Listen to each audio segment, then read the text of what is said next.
Post మార్కెట్కి సంబంధించిన ప్రధానాంశాలు చర్చించుకుందాం. ముందుగా మిత్రులందరికీ స్వాగతం. ఈరోజు అక్టోబర్ 17వ తారీఖు శుక్రవారం. మొత్తం మీద మార్కెట్స్ అనేది ఈరోజు వోలటైల్గా ట్రేడ్ అయ్యాయి. అయితే ఇండియాకి సంబంధించిన టాప్ సెక్టార్స్లో ఐటీ, మీడియా, మెటల్స్ అనేది మోర్ దాన్ 1% నెగిటివ్గా అయితే ట్రేడ్ అయ్యాయి.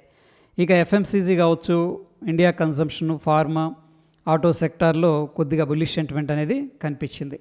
మొత్తం మీద 60% ఇండియన్ సెక్టర్స్ బుల్లిష్గానే క్లోజ్ అయినట్టు తెలుస్తుంది.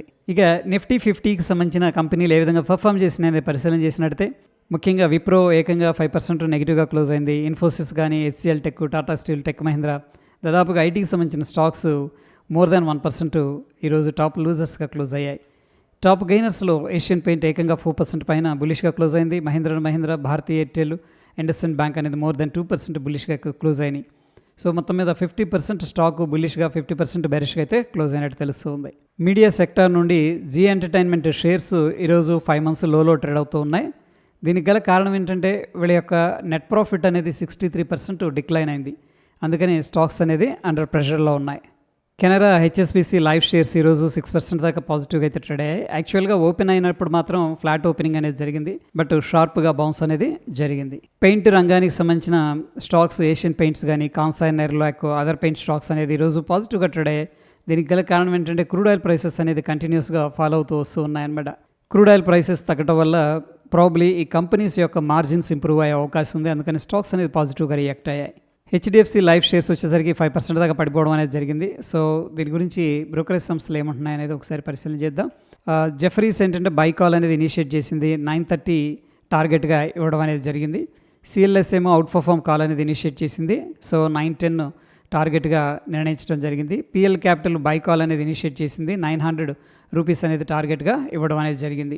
ఎటర్నల్ షేర్స్ అనేది ఈరోజు అండర్ ప్రెషర్లో ఉన్నాయి. ఎందుకంటే అఫ్కోర్స్ వీళ్ళు రెవెన్యూ అనేది బాగానే ఇచ్చారు, బట్ స్టిల్ ఏంటంటే ప్రాఫిట్స్ అనేది షింక్ అయినాయి. సో ఎనీహౌ ఈ యొక్క స్టాక్ అనేది కొద్దిగా ప్రాఫిట్ బుకింగ్లోకి వెళ్ళిపోవడం జరిగింది. నోమోరా అడిషనల్గా ఏంటంటే 1% స్టేక్ అనేది రూబికాన్ రీసెర్చ్ ఈ యొక్క కంపెనీలో వీళ్ళు బై చేసినట్టు తెలుస్తుంది. సో మొత్తం మీద ఇన్వెస్ట్మెంట్ 102 కోట్లు అనేది అనమాట వీళ్ళు ఇన్వెస్ట్ చేశారు. సో లిస్టెడ్ ఫార్మ్స్ ఏవైతే ఉన్నాయో ముఖ్యంగా బీఎస్సీ వచ్చేసరికి 1 year హైలో ట్రేడ్ అవుతుంది. ఎందుకంటే ఫెస్టివ్ సీజన్, దివాళీ ఉంది, foreign inflows and trade hopes అనేది కూడా ఈ యొక్క సెంటిమెంట్ అనే దాన్ని లిఫ్ట్ చేశాయని చెప్పొచ్చు. హిందుస్థాన్ జింక్ Q2 రిజల్ట్స్ అనేది అనౌన్స్ చేసింది. నెట్ ప్రాఫిట్ వచ్చేసరికి 14% ఇంక్రీజ్ అయింది. రెవెన్యూ ఏమో 4% దాకా పెరగడం జరిగింది. ఎస్ బ్యాంక్ షేర్స్ వచ్చేసరికి ఈరోజు కొద్దిగా వోల్టైల్గా ట్రేడ్ అయ్యాయి, ముఖ్యంగా నెగిటివ్గా. అయితే ఎస్ఎంబీసీ ఏమంటుందంటే సో 24.99% కంటే స్టేక్ అనేది దీంట్లో ఇంకా ఇంక్రీజ్ చేయమని చెప్పేసి చెప్పడంతో ప్రస్తుతం ఏంటంటే కొద్దిగా స్టాక్ అనేది అండర్ ప్రెషర్లోకి వెళ్ళిపోయింది. మొత్తం మీద నిఫ్టీ 50 అనేది ఈరోజు 25,709 దగ్గర క్లోజ్ అయింది. అప్రాక్సిమేట్గా 0.5% బుల్లిష్గా అయితే క్లోజ్ అయింది. ఇక పుట్ కాల్ రేషియో అనేది అబ్జర్వ్ చేసినట్టయితే 1.21 అనేది చూపిస్తుంది.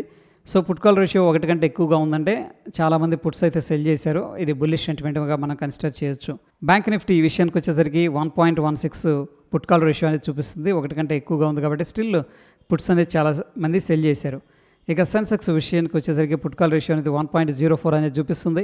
అగైన్ 1 కంటే ఎక్కువగా ఉంది కాబట్టి చాలామంది పుట్స్ అనేది సెల్ చేశారు. మొత్తం మీద నిఫ్టీ, బ్యాంక్ నిఫ్టీ, సెన్సెక్స్ అన్నింటిలో కూడా చాలామంది ఏంటంటే బుల్లిష్ వ్యూలోనే పొజిషన్స్ అనేది క్రియేట్ చేశారని చెప్పేసి మనకు అర్థమవుతుంది. ఇండియా విక్స్ అనేది ఈరోజు 6.99% హైలో క్లోజ్ అయిందనమాట. సో దీని అర్థం ఏంటంటే ఇండియన్ మార్కెట్స్లో సిగ్నిఫికెంట్గా వోలటాలిటీ అనేది పెరుగుతుందని చెప్పేసి చెప్పొచ్చు. అండ్ ఆఫ్ కోర్స్ ఏంటంటే ఈ యొక్క రిజల్ట్స్ కావచ్చు, ట్రేడు సంబంధించినవి, next fed interest rate decisions, ఇవన్నీ కూడా మార్కెట్లో వోలటాలిటీని క్రియేట్ చేస్తున్నాయి. ఇక డాలర్ ఇండెక్స్ వచ్చేసరికి ప్రస్తుతానికి అయితే కొద్దిగా వీక్గా ట్రేడ్ అవుతుంది. And Dow Jones industrial average features మనం చూసుకున్నట్టయితే అగైన్ 244 పాయింట్స్ నెగిటివ్గా ట్రేడ్ అవుతుంది. నిఫ్టీ అనేది మనం ఎక్స్పెక్ట్ చేసాం. సో ప్రీవియస్గా ఈ యొక్క లెవెల్ అనేది ఏదైతే ఉందో ఈ లెవెల్ని బ్రేక్ చేస్తాడు అట్లీస్ట్ అని చెప్పేసి ప్రస్తుతానికి ఆ లెవెల్ అయితే బ్రేక్ చేశారు, బట్ ఇమీడియట్గా గ్యాప్ అయితే ఫిల్ చేశారనమాట. సో ఇమీడియట్గా మనకున్న రెసిస్టెన్స్ 25,740, ఇమీడియట్గా ఉన్న సపోర్ట్ 25,640. ఇక బ్యాంక్ నిఫ్టీ విషయానికి వచ్చేసరికి ప్రీవియస్గా ఏదైతే రెసిస్టెన్స్ ఉందో రెసిస్టెన్స్ని బ్రేక్ చేసుకుని పైకి వెళ్ళిపోయిందనమాట. సో ప్రస్తుతానికైతే మనకి 58,000 అనేది ఒక ఇంపార్టెంట్ రెసిస్టెన్స్ లాగా ఉండే అవకాశం ఉంది. 57,000 అనేది ఇంపార్టెంట్ సపోర్టు. ఇక సెన్సెక్స్ విషయానికి వచ్చేసరికి 84,257 ఇమీడియట్గా ఉన్న రెసిస్టెన్స్, 83,184 అనేది ఇమీడియట్గా ఉన్న సపోర్టు. గోల్డ్ వచ్చేసరికి ఆల్ టైమ్ హైలో ట్రేడ్ అవుతుంది. సో ప్రస్తుతం ఉన్న రెసిస్టెన్స్ ఏంటంటే 1,32,300, ఇమీడియట్గా ఉన్న సపోర్ట్ 1,30,000 అని చెప్పేసి చెప్పవచ్చు. సిల్వర్ కూడా ఆల్ టైమ్ హైలో ట్రేడ్ అవుతుంది. ప్రస్తుతానికి 1,69,000 పైన రెసిస్టెన్స్ ఉంది. 1,63,000 దగ్గర స్ట్రాంగ్ సపోర్ట్ అయితే కనిపిస్తుంది. క్రూడ్ ఆయిల్ విషయానికి వచ్చేసరికి కొద్దిగా వీక్గా ట్రేడ్ అవుతుంది. 4,972 ఇమీడియట్గా ఉన్న సపోర్టు, 5,133 అనేది ఇమీడియట్గా ఉన్న రెసిస్టెన్స్. నేచురల్ గ్యాస్ విషయానికి వచ్చేసరికి 270 ఇమీడియట్ రెసిస్టెన్స్, 248 అనేది ఇమీడియట్గా ఉన్న సపోర్టు. ఇక బిట్ కాయిన్ వచ్చేసరికి ఇంపార్టెంట్ సపోర్ట్ లెవెల్ అయితే బ్రేక్అవుట్ అనేది జరిగింది. సో ప్రస్తుతానికి మనకి మేజర్గా ఉన్న సపోర్ట్ 1,03,360, మేజర్గా ఉన్న రెసిస్టెన్స్ 1,07,222. సో ఫ్రెండ్స్, ప్రస్తుతం సిచ్యువేషన్లో మనకి మార్నింగ్ అయితే ఏడిఆర్స్ నుంచి కొద్దిగా నెగిటివ్ సంకేతాలు అనేది రావడం జరిగింది. గ్లోబల్గా కూడా కొద్దిగా అన్సర్టనిటీ అనేది కనిపిస్తుంది. సో ఎనీహౌ ప్రస్తుతానికి ఫెడ్ ఇంట్రెస్ట్ రేట్ అవుట్కమ్ అనేది కూడా అందరూ కూడా ఆసక్తిగా ఎదురు చూస్తూ ఉన్నాం. ప్రస్తుతం సిచ్యువేషన్లో ఏం జరుగుతుందంటే మార్కెట్ అనేది సిగ్నిఫికెంట్గా బుల్లిష్గా ర్యాలీ అవుతుంది. సో ఇంపార్టెంట్ లొకేషన్స్కి వచ్చినప్పుడల్లా వాళ్ళు ఏం చేస్తున్నారంటే ప్రాఫిట్ బుకింగ్ అనేది చేస్తూ ఉన్నారు. స్టిల్ మనకి ఎటువంటి మార్కెట్లో వీక్నెస్ అనేది అయితే కనిపించలేదు. ప్రాబ్లం ఏంటంటే కొద్దిగా పాస్ తీసుకొని అక్కడ నుంచి అగైన్ ట్రెండ్ అనేది రెజ్యూమ్ చేయడానికి ఆస్కారం ఉంది. సో ఇది ఫ్రెండ్స్ పోస్ట్ మార్కెట్కి సంబంధించిన అప్డేట్స్. ఎటువంటి క్రిటికల్ అప్డేట్స్ ఉన్న టెలిగ్రామ్లో షేర్ చేస్తాను. వీడియో ఇన్ఫర్మేటివ్గా అనిపిస్తే తప్పకుండా లైక్ చేసి మీ యొక్క సపోర్ట్ అనేది తెలియజేయండి.